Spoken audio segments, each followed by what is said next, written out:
నాయనా ఏమైంది తల్లి? మా ఆయన రోజు గొడవేసి కొడుతున్నాను నాయనా. నేను ఇంటికి వచ్చేస్తాను నాయనా. నువ్వు ఇంటికొచ్చి తిరిగినంత మాత్రాన వాళ్ళ మార్పు రాదమ్మా. వేస్తాను మాస్టర్ ప్లాన్. డే 1. ఏమండి మా అమ్మ నాయన వచ్చినారు, చికెన్ మటన్ తీసుకురండి.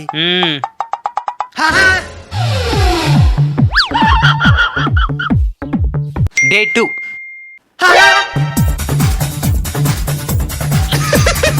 డే 30.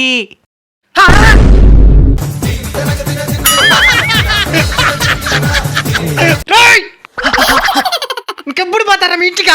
మేం పాం. పారా ఎవరు సంపాదించేసేది మీకు? అయితే ఒకటి చెయ్యి, పోతాం. ఏంటదే? మా అమ్మాయితే ఇంకిప్పుడు గొడవేనని నీ మీద ఒట్టే. నా విందొట్టు ఇంకో గొడవ అయ్యాను. మీ ఇంటికి పోనండి రా సామె. అట్లుంటది మనతోని. కేసులు విడాకులు కాదు, సంవత్సరం రోజులు ఇంట్లోనే ఉండి చంపేస్తాం. ఐడియా ఎటుందా? ఫాలో అయిపోండి. మీ అభిప్రాయాన్ని కామెంట్ చేయండి.